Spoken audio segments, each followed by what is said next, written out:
Ang Port Barton ay kilala bilang tourist spot.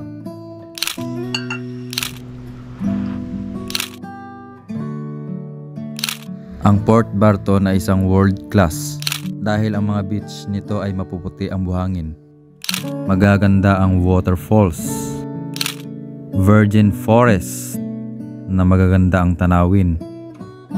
Dito sa Port Barton ay mayroon tayong pupuntahan na isang spot na ang pangalan ay Bigaho Waterfalls at ang kanilang beaches. Napaka-adventurous ng daanan papuntang Bigaho.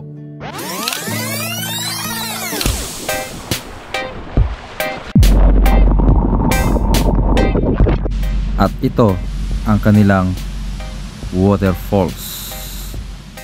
Napakaganda. Napakalinis ng tubig. Napakalamig. Talagang fresh na fresh. Meron ditong entrance fee na 30 pesos ang bawat isang tao dito bago kayo makapasok sa waterfalls na ito.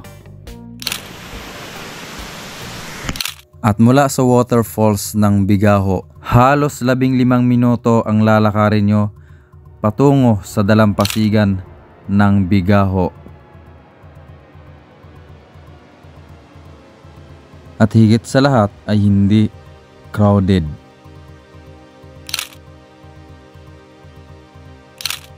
Ang dalampasigan na ito ay walang entrance fee na babayaran. Anlisawa na kayong maligo sa dalampasigan na ito hanggat gustong gusto nyo. Kahit maghubot-hubad kayo, walang pumipigil dito. At sa part na ito ay naghanap-hanap ako ng mapwestuhan upang makapagtimpla ng kape.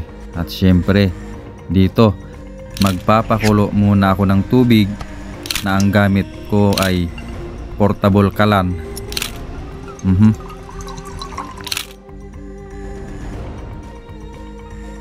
At inilagay ko na nga itong kape sa kumukulong tubig. At inilatag ko na nga itong aking higaan dito sa bato-bato.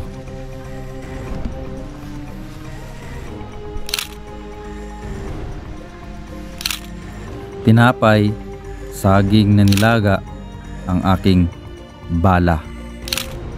At sasalpakan na natin ito ng palaman na ang pangalan ay peanut butter.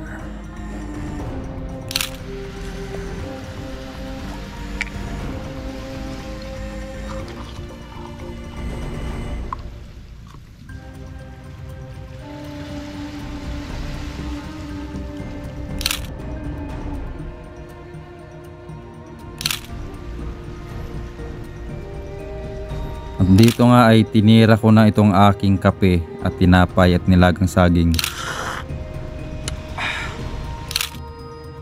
Ramdam na ramdam ko ang linamnam ng kape at tinapay.